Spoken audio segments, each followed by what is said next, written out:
turns out that HRT, estrogen and progesterone combinations, Premarin and drugs like this, increase the risk of breast and uterine and ovarian cancer by 78%, increase the risk of dementia and Alzheimer's disease by 200%, increase the risk of cardiovascular disease by 200%. And a new study that just came out a couple of days ago, and again, I don't have a slide for it yet, and I apologize, increases your risk of asthma by 100%, increases your risk of gradual deafness as you get older by 30%. Why would anybody want to take HRT? Well, Dr. Wallach, you got to get rid of the hot flashes some way. I said, well, why would you risk all these terrible things just to get rid of hot flashes and night sweats? See, you're just a man. You have no idea. I mean, women used to beat me up all the time in my practice. I said, well, it's not worth it. And so we went back to the old Lydia Pinkham's formulas. And guess what? Worked like a charm. There's 29 major studies which shows it gets rid of the hot flashes and night sweats. Then you throw in the liquid calcium, and guess what? 1,200 milligrams per serving. You deal with the concerns about osteoporosis. You don't have to have all the risk from the HRT. You don't have to have all the risk from HRT.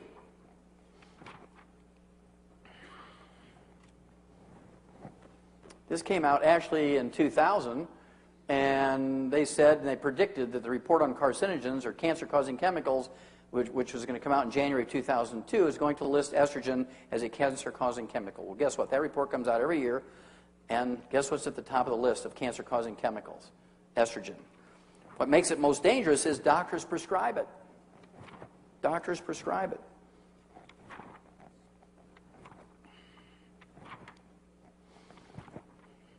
Obesity. 40% of Americans are overweight now. They're obese, 30 pounds overweight over their ideal weight for their body type and height and so forth. 40% of Americans are obese. This is relatively new. 50 years ago it was like 15%, and 100 years ago there was very rarely, less than 1% of Americans were obese. And it turns out it's caused by a simple, single problem. I can walk on a horse farm, and I can tell you in 30 seconds if the horses on that farm are getting all the minerals they need. This is a little working wagon in an Amish farm in Lancaster County, Pennsylvania. And I walked on that place, and I knew immediately that the horses weren't getting all the minerals they needed because the horses were eating, nibbling all along this buckboard rail, and then they just ate this one particular place. Why did they eat that one particular place? Because that's where the farmer put his hand when he jumped out of the wagon every time. His hot, sweaty hand full of what? Salt. Okay? Now, my daddy had a fourth-grade education, and he knew every time he'd see our cattle chewing on the fence and eating dirt and chewing on the feed box instead of eating the feed, they were minerally deficient. He'd give them minerals, and it'd go away. And we usually learned painfully when we were a kid that it's not socially acceptable to chew on the furniture and eat dirt. Bam! Don't do that anymore. That chair costs a lot of money. Ooh, okay. If you're that hungry, go into the kitchen and have a piece of pie and ice cream, or eat a Twinkie, or have a RC and a moon pie. And so people began to recognize these cravings, which we call pica and cribbing in animals and munchies in people. The munchies in people are pica and cribbing in animals. Pica and cribbing in animals are the munchies in people. And so we've been taught that these cravings and the munchies are due to a Twinkie deficiency. Now, if we were taught as kids that this is caused by mineral deficiency, we'd all take minerals that have 0 calories in them. Americans would all be slim. Weight problems are nothing more than a mineral deficiency disease. Now, nobody knows more about weight gain, weight loss than veterinarians. Why is that? When you put an animal into the feedlot, what are they supposed to do? Lose weight or gain weight? Gain weight. So we know the technology. And snack food companies know this. They spend a lot of money on research learning the technology of weight gain.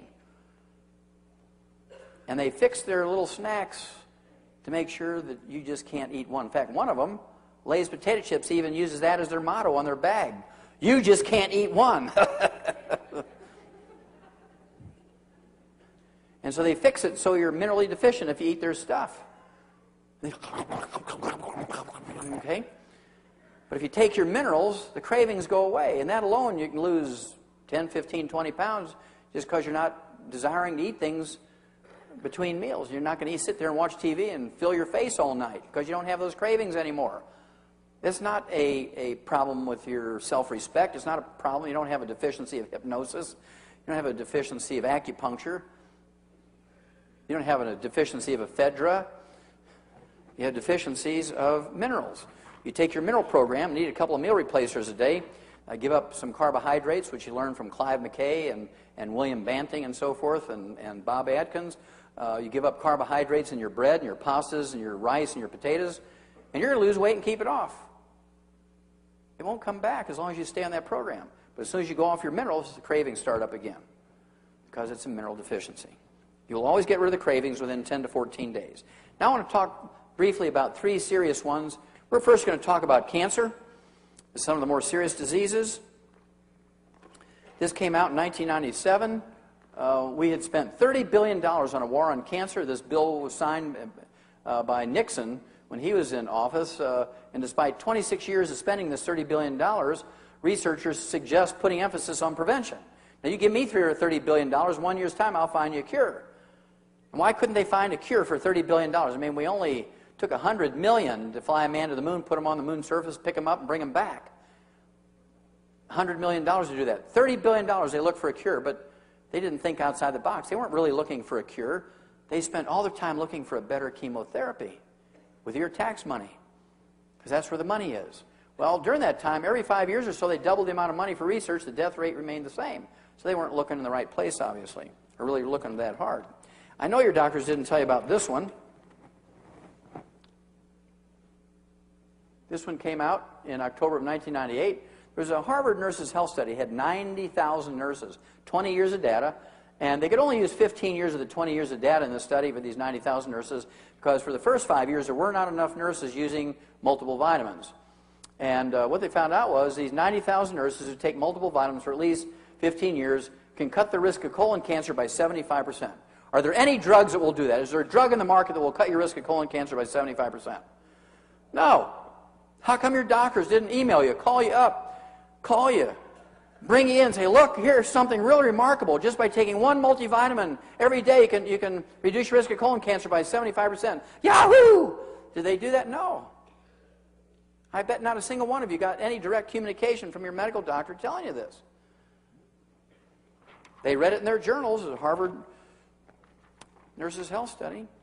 Whether you believe it or not, how many of you have heard that a low-fat diet will reduce your risk of colon cancer and breast cancer and all kinds of cancers? How many of you heard that? Whether you believe it or not? Yeah.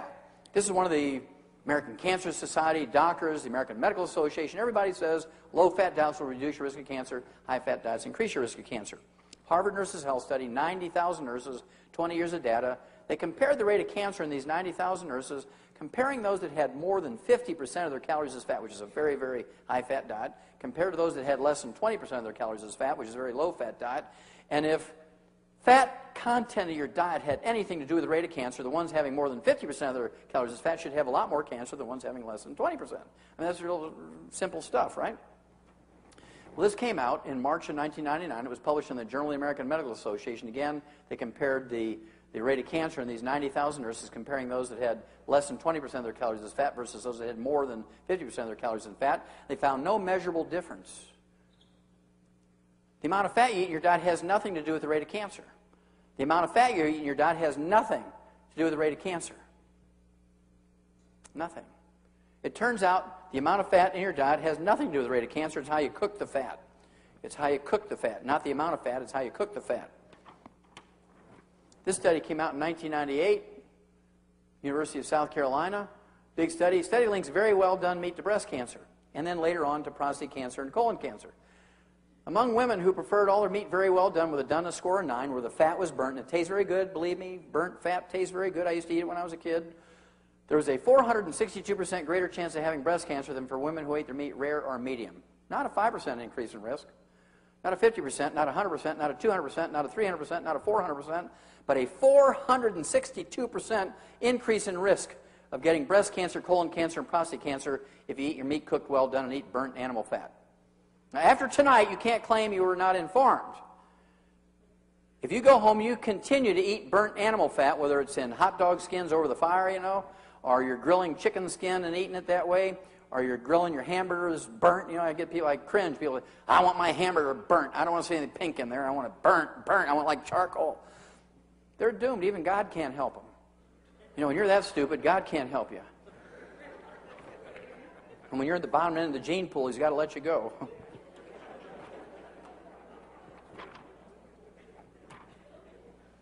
And whether you believe it or not, how many of you heard that a high fiber diet will reduce your risk of colon cancer? Whether you believe it or not, how many of you heard that? Yeah, that's another one of those truisms that the American Cancer Society and your doctor wants you to believe. Of course, Quaker Oats likes that one, right? Low-fat diet, high-fiber diet. Harvard Nurses Health Study, 90,000 nurses. They compared the rate of colon cancer, these 90,000 nurses, comparing those that had a high-fiber diet versus those with a low-fiber diet. They didn't like the results, so they threw in 50,000 male doctors. They compared their rate of colon cancer, the ones who had a high-fiber diet versus those with a low-fiber diet. Now they had 140,000 human subjects, and this came out in January of 1999. It was published in the New England Journal of Medicine, very respectable medical journal. 90,000 female nurses, 50,000 male doctors. They said high-fiber diets don't cut colon cancer by any measurable amount. Zero. Nada. Eating a high-fiber diet did not protect you in any way, shape, or form from any cancer. Zero. Why do doctors get so excited about a high-fiber diet? Because it will reduce your cholesterol. That's because it absorbs everything that you eat, including minerals that are required to keep you from getting high blood pressure, osteoporosis, arthritis, cancer. And so people who eat multigrain breads for their toast and English muffins and pancakes and waffles for breakfast, people who eat multigrain pastas, people who eat multigrain breads and whole wheat breads and grind their own wheat and all that sort of stuff for their sandwiches, and people who eat whole wheat and multigrain bread for dinner, they eat whole wheat ice cream. I mean, you can go to extreme, right? They have a 500% increase in risk of all these other degenerative diseases which kill you. So by eating a high-fiber diet, your risk of those other diseases goes up and doesn't affect your risk of cancer at all. The only thing that doctors get excited about, really, about a high-fiber diet is it lowers your cholesterol. And does that do anything for you? No. It doesn't do a thing.